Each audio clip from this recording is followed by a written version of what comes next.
Dang it.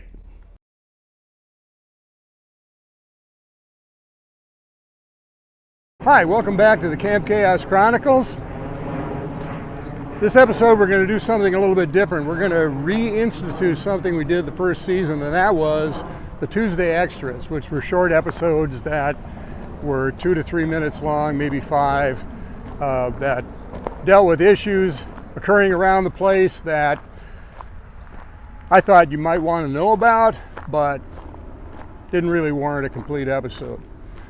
So we're going to try to do that and try to keep it to 3 to 5 minutes, because eventually those Tuesday Extras turned out to be 15-minute episodes in themselves. So we're not going to do that. The place is called Camp Chaos. The reason being that there's always something going on, way too much. And initially that was kind of a funny name because, you know, a business is kind of chaotic even under the best of circumstances. But then I got sick, and the last year hasn't been really good.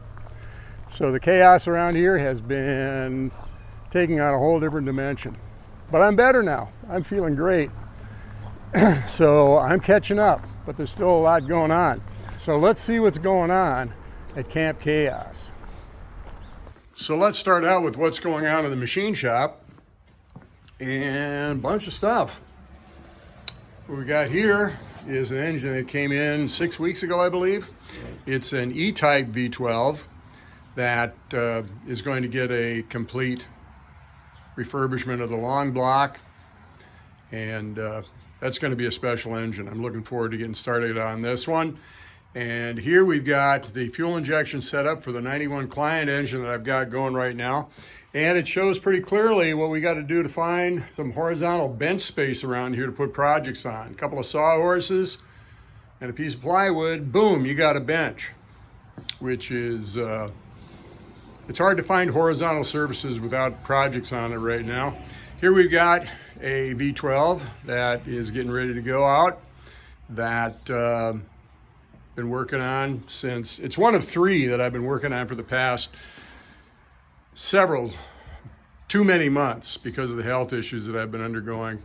So I got them all 3 pretty much on sync right now, and yeah, it's kind of an exciting time around here. Cylinder head. Nothing going on in the mill right now. In fact, the lathe is pretty clean, but next week this is going to be all aluminum chips because I've got to make fittings for overhauling fuel lines for the Jaguar V12 for client engines. So a calm before the storm there. Here we've got the fuel injection bench, which I did several episodes on last year. And you can see that we got some fuel rails down here, some of which have been rebuilt, some of which need it, some of them more than others. Here we've got a project that I'm looking forward to getting started again. This is the subject of a 3-part series on rebuilding Jaguar IRS hub carriers, and both of these are going to go on old techs, possibly even a differential. That's going to be cool. That'll be coming up here this fall. And crankshaft corner. And this is kind of a sad story, because this is an engine I started about 10 years ago, but then things got busy with track car stuff and, you know, getting things ramped up to start the business. And it just sort of got backburnered, and I put this on the engine stand last fall with the intention of finishing it up and running it and getting it in a car someplace. And then my health issues started, and guess what? This thing's going to get pulled off the stand, and the client engines are going to go on. Kind of sad, but you got to do what you got to do. Out here in the main shop, power antenna for the 1990 convertible. Here we've got some shifter stuff having to do with the 1994 XJ40 LA Cruiser project. Air injector stuff for the client engines that I've got going on right now. Same thing with the fuel lines, rebuilding fuel lines. That's a project for this week. We're here in the welding area.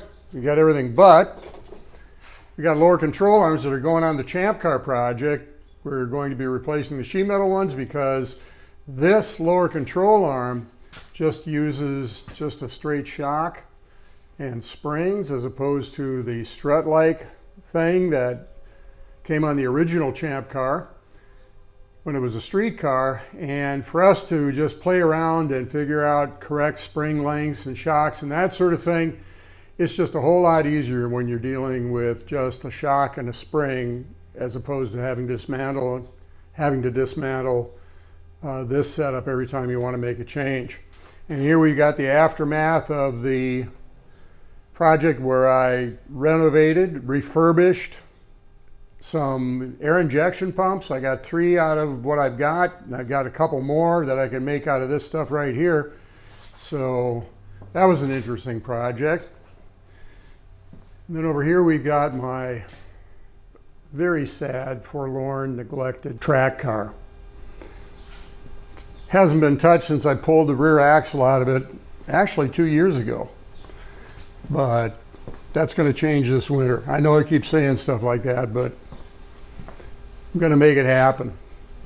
Here in the engine building room, got a couple of V12s that are generally in the same position. All I got to do is get the intakes on this one and a couple other things, and they're both on sync, including a third engine I've got in the other room. So that's what we've got going on here. If we look back in this area, this is going to change. Pistons for upcoming projects. All this stuff here is going to be rearranged, and most of this is going to be moved out because I've renovated a small building on the property to hold all of the things that I need to store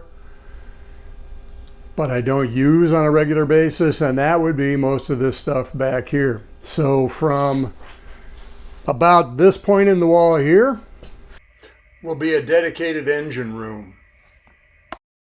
All this stuff, my English wheel, the auto rotisserie, and all this other stuff. We got a cherry picker in there for pulling engines out. All that stuff is going to go in the warehouse annex. So that's going to be kind of a fall winter project. A lot of stuff going on, but it's getting better. Things move pretty slow there for a lot of months because of my health issues, but things are moving on now. I feel really good.